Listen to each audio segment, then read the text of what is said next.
Tales of Tomorrow.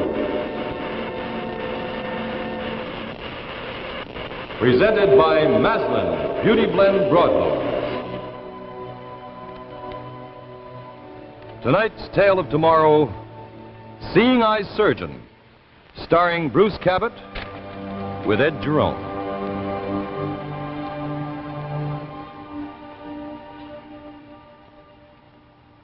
Good evening. You know what this is? Ball of beeswax. What about beeswax, you say? Well, a very interesting what about beeswax in an editorial in The Shuttle, this little magazine put out by and for the people that work in the Maslin mills. A member of the Maslin family writes these editorials, and I thought this one would be interesting, so if you don't mind, I'll read it right now. Back in the days of Rome, a sculptor who was more interested in money than in art could sometimes cheat a little. If his chisel slipped, if he cut more deeply into the marble than he meant to cut, he would fill the hole with beeswax mixed with marble dust. In time, the wax would crumble and the hole would show. So, honest sculptors marked their works sine cere, S-I-N-E without C-E-R-E, wax. And that's where the word sincere comes from. It means without wax. So the word sincere we use to mean an honest expression of an honest feeling originally meant an honest work of art, a work that would stand the test of time, a work that needed no patching, no correcting, no wax. And that old meaning of the word sincere should be, I think, our goal in every task we undertake, to do each job so skillfully, so honestly, that it is like a perfect piece of art, sincere, to stand the test of time. And that was the little editorial I wanted to read you from The Shuttle, this magazine put out for and by the people that work in the Maslin mills. And now C.H. Maslin & Sons bring you tonight's Tale of Tomorrow, Seeing Eye Surgeon, starring Bruce Cabot with Ed Jerome.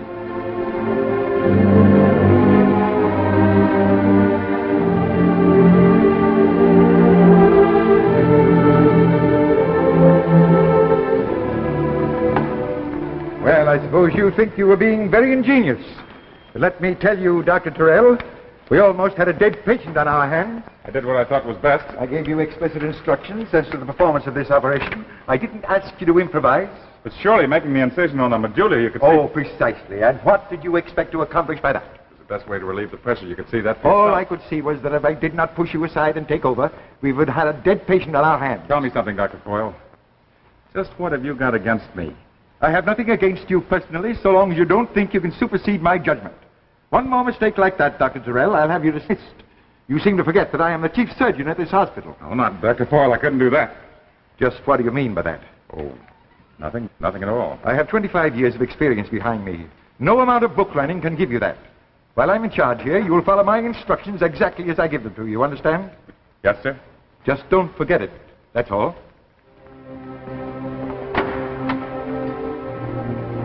Same old story. Uh-huh. My methods are just too up-to-date for him, that's all. You know, it's too bad that Dr. Foyle won't keep up with the times. Why should he when he can live on his past reputation? Some people still regard him as the finest neurosurgeon in the country. Yes, I know. Tell me, Martha, what's your honest opinion about all this?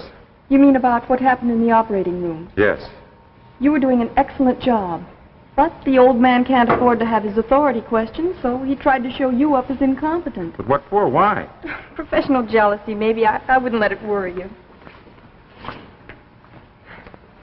You know, I don't want to make excuses for the old man, but he does have a lot on his mind. Uh-huh. He's operating on Professor Ross tomorrow. Professor Ross, the nuclear physicist? Yes, and he's in a very critical condition. Dr. Stevens says he has a growth right on the frontal lobe. You know, that's going to be a tricky operation. Yes, I know, but I don't think he'd try it unless he thought he could do it. Ross isn't just another patient, Bob. He's an important man. Well, our whole national defense may depend on whether he can be kept alive to finish his experiments. I know all that, Martha. But still, I don't see that gives him any reason to pick on me.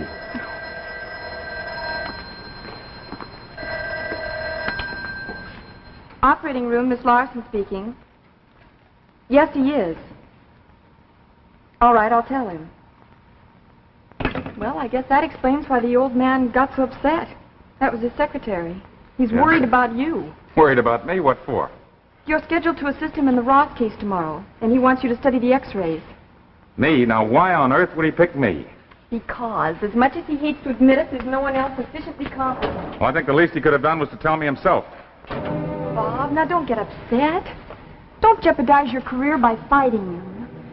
If Ross should die because of a clash of personalities in the operating room, your reputation as a neurosurgeon, along with Dr. Foyle's, would suffer irreparable damage. Yeah, honey, I guess you're right. Thanks for the pep talk. Well, here's Ross's files, including the x-rays. You better look them over. All right. Anybody wants me, I'll be in the office. Bob, Uh-huh. I'll be keeping my fingers crossed.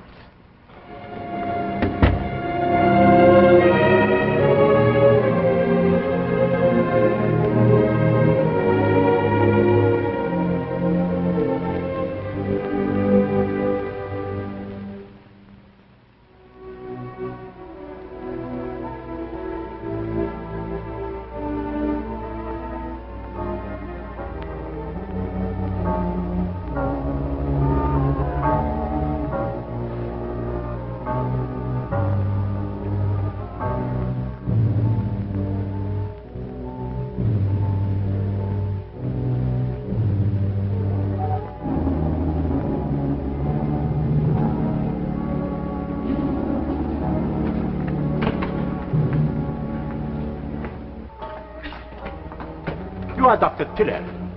Yes, that's right. I am Dr. Zenon, a graduate of Reisberg University in Europe. How do you do, Doctor? Would you sit down? Thank you. Now, what can I do for you? I have come to help you. To help me? Well, that's very nice of you, Doctor, but look, I don't want you to think I'm rude, but I'm pretty busy just now. This is about Professor Ross. What about him? He is a brilliant nuclear physicist. Yes, I know all that. You see, I read the papers, too. But you are operating on him tomorrow. That is why you are here now. You seem to know a lot about it. You wish to examine the x-rays, to impress every detail of them on your mind.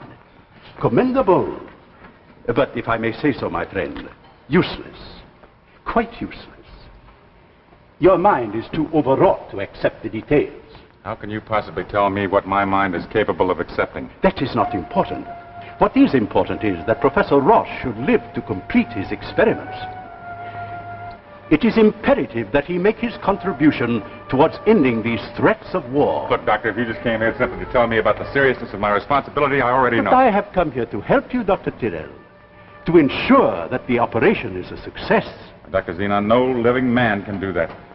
The chances of Professor Ross's recovery are very slim indeed. On the contrary, my friend, I assure you they are very great. All you need is one thing. What's that? Dr. Zenon's vision. Oh, look, Doctor, you're wasting my... If you will only listen to me. I've been listening to you. I have here a pair of glasses which I have processed in a special way. Now, look, Doctor, I implore you. The welfare of mankind is at stake. Be reasonable. You be reasonable. This thing's gone far enough. Come on, Doctor, I'm going to have to ask you to leave. No, my friend. Not until you have promised to use the glasses. All right, Doctor, give me the glasses, I promise. That is a promise, remember. Oh, yes, I promise. You will find they have a tendency to become foggy. When that happens, take them off and wipe them with this fluid. All right, I'll try and remember. You must remember, the success of the operation depends upon it. All and right. one thing more. I am only lending these glasses to you for this particular operation. It is very important that Professor Ross should live. Yes, Doctor, that's right. Look, how'd you happen to lend me the glasses? Don't you know that Dr. Foyle is actually performing the operation? I'm his assistant. No, my friend. You are going to perform the operation.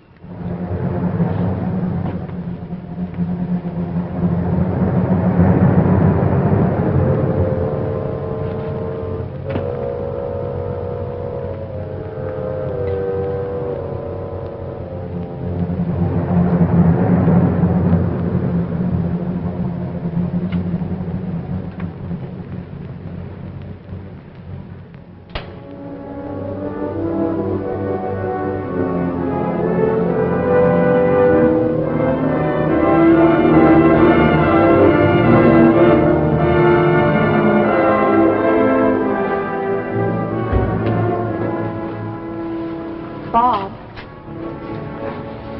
Hey, Bob. Oh, my... What time is it? It's 2:30. Oh, my, I must have dozed off. Here's Dr. Foyle's data on Professor Ross. Fine. Bob, What? Dr. Foyle has been suddenly taken ill. He has? When? A while ago, I just left his office. What about Professor Ross, that operation tomorrow morning? That's what I'm trying to tell you. Dr. Foyle has appointed you to perform the operation. Me? And Dr. Xenon was right.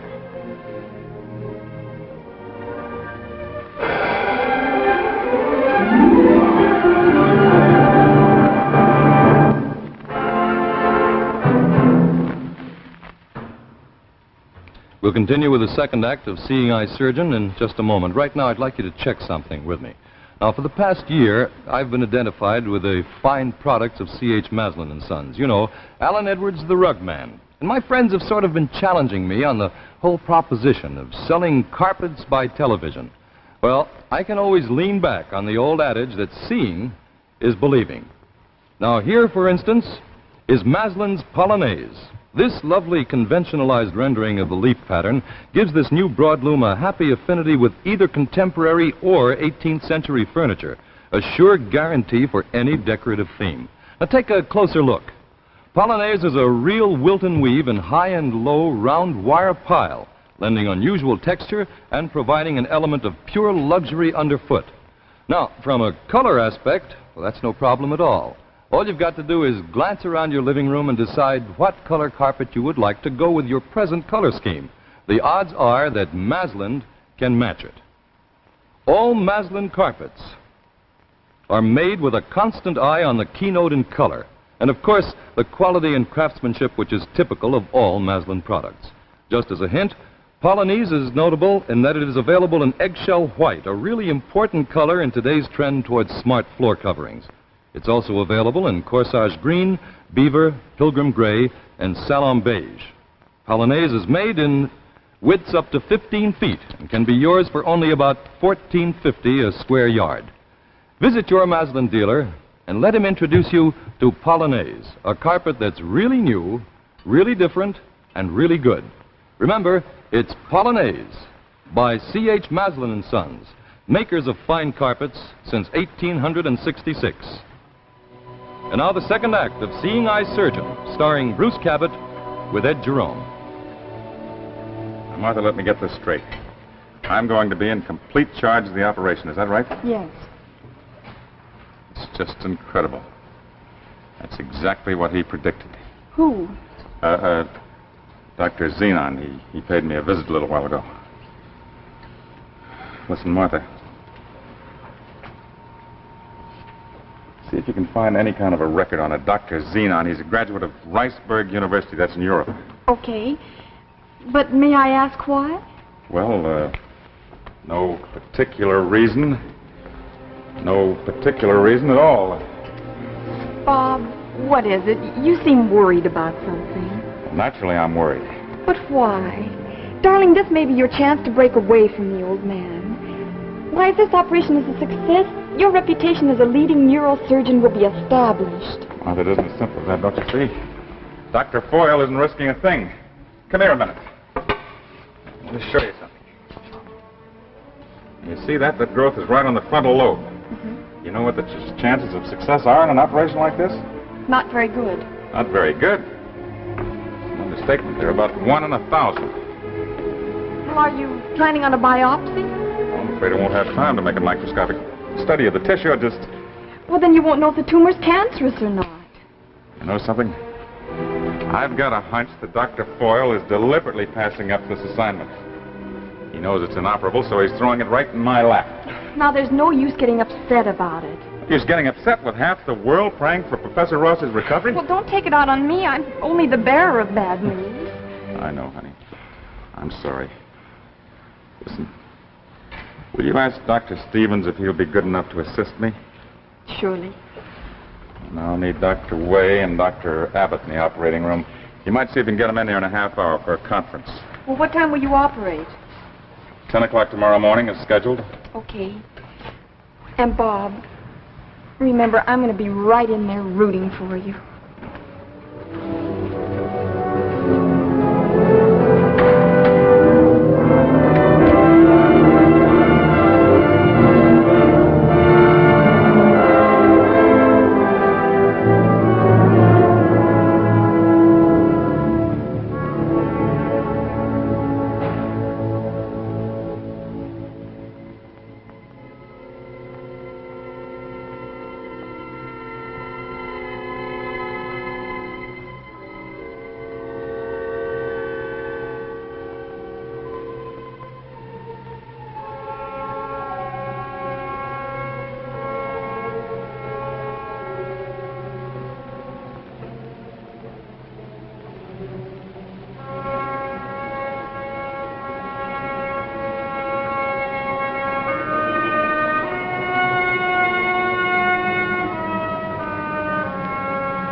Operator can't keep him under anesthetic much longer.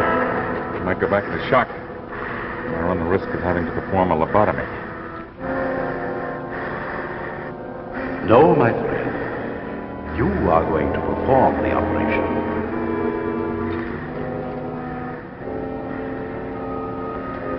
Mother, I left some glasses and a small wax bottle in the right-hand drawer of my desk. Send for it, will you? Hurry.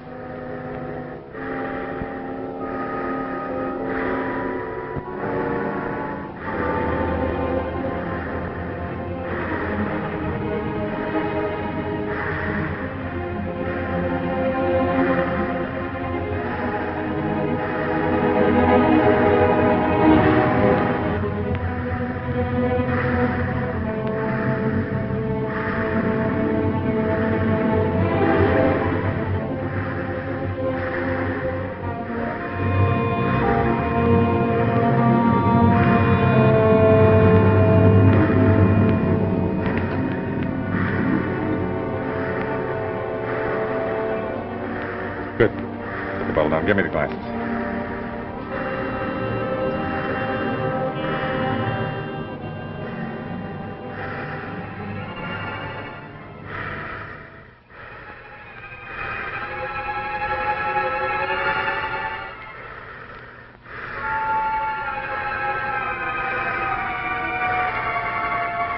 It's incredible. I can see the whole cellular structure. The most minute difference between healthy tissue and diseased tissue. Quick. I think we've got a chance.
Clean the glasses for me. Hurry.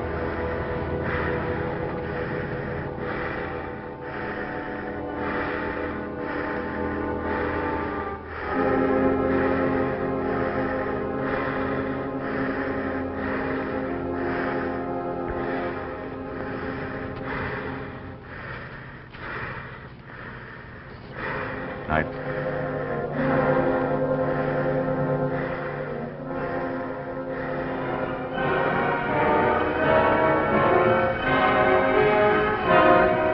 Ready for sutures, Dr. Stevens?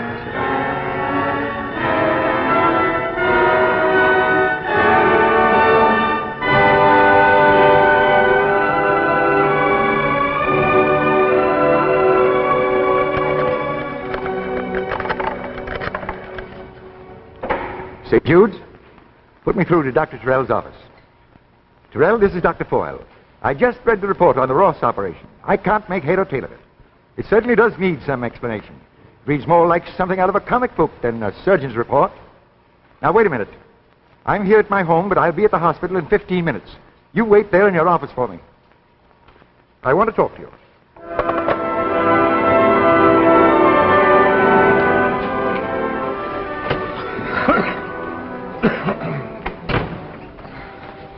More mail? How's Professor Ross? Well, he's off the danger list. Everyone's saying it's a miracle. You're just about right. And by the way, did you find out anything about Dr. Zenon? No, and I've checked all the usual references, including the American Medical Association. Did you try the Library of Congress? Yes, and I'm to call them back after... Well, I could do it now. Will you? And use the phone outside. I want to talk to Dr. Foyle. Good afternoon, Dr. Foyle. Afternoon. Let me know as soon as you find out anything. Sure. Won't you sit down, Doctor? Hill, I'm not here to argue the medical aspects of the case, I don't agree with your methods of procedure, but I hadn't expected to do that. But when I read in the report some drivel about miraculous glasses, I felt my duty to have a thorough examination. Dr. Foyle, I can't say that I blame you, but believe me, it's not important. The resident doctor didn't agree with you. Neither did your assistants. What is this all about, Tyrrell? Oh, it's nothing. With the whole hospital blathering about it? Don't be absurd. This report says that you stopped the operation while the patient was on the verge of shock in order to get a pair of glasses from your office. Don't you realize that that delay might have caused the patient's death? Yes, sir, but we saved the patient's life. The operation was a success. That's the important thing. Only by some miracle. And it had something to do with glasses. Doctor, you're way off base. Am I? I don't think so. Otherwise, you wouldn't be so upset. Doctor, once and for all, will you forget those glasses? Oh, so then you admit there were glasses. Well, if they're not important, you won't mind telling me where you got them. All right, Dr. Foyle, I'll tell you, but you won't believe me. I got them from a man named Dr. Zenon. He loaned them to me.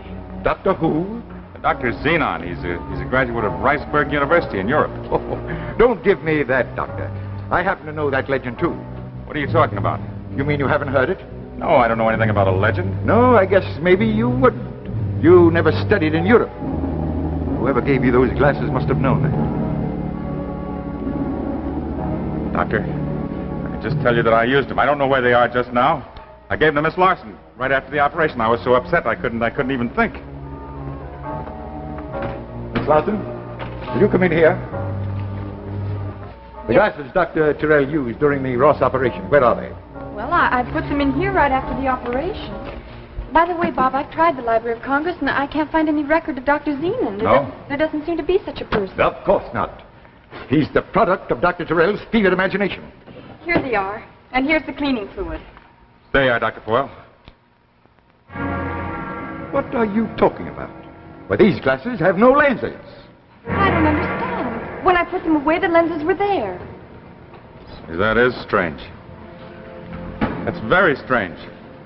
Maybe it was solution in this bottle. I wonder. Yes, Dr. Zenon meant it when he said that he was just loaning me these glasses for this one particular operation. Do you expect me to believe there was actually a Dr. Zenon? Dr. Foyle, I don't know what to expect you to believe. It all seems so unreal now, and yet it did happen. There was a Dr. Zenon, and there were glasses. Does Dr. Zenon really exist? I don't know. For that matter, do we three standing right here in this room really exist? Who knows? The real and the unreal. Where does one stop and the other begin? Maybe we're just the figment or product of someone else's fevered imagination. Someone from another world, perhaps Dr. Zenon. Who knows who Dr. Zenon really is?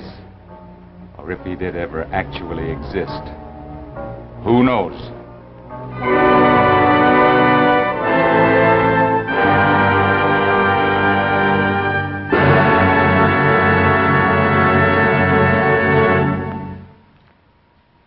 And so we end tonight's tale of tomorrow. Now, don't go away. You'll be sorry because I've got something for you. Now, a few minutes back, I was telling you about this beautiful new Maslin carpet, Polonaise. Well, Polonaise, of course, like all Maslin Beauty Blend broadlooms, has this color guide label to help you in home decoration. Now, look back at me again. Look at this. Maslin has taken all the color guide labels and put them together into this convenient color guide folder, and it contains 45 different color schemes. On the back, a lot of helpful hints about home decorating and about carpet care. Now, you want one? Well, you can get yours absolutely free from your local Maslin dealer who is currently featuring Polonaise.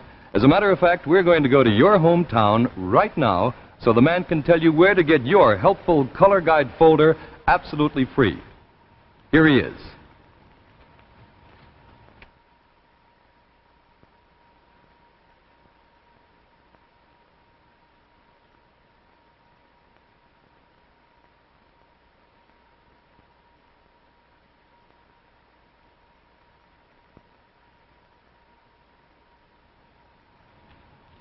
We're very happy to be able to announce that Tales of Tomorrow has been honored with the first annual Galaxy Magazine Television Award on the basis of the shows A Child is Crying and Ahead of His Time. A Since Galaxy is one of our leading science fiction magazines, we're especially proud that it should have singled out our show for this very great honor.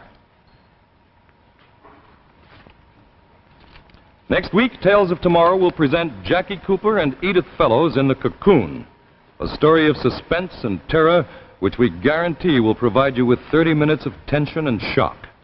We feel that The Cocoon will rank high as one of the most unusual stories ever presented on television. This gripping tale of tomorrow will be brought to you next week by Chrysler, the name that makes news in watch bands. Next week, Tales of Tomorrow will be presented by Chrysler Watch Bands. And here's Chrysler's new Golden Comet watch band for men. It makes your watch look better than new and dresses up your appearance, too. And ladies, you can transform your old watch into an expensive-looking bracelet watch with Chrysler's new expansion bracelet, Golden Fantasy. So look for Chrysler at your jeweler. It's the name that makes news in watch bands.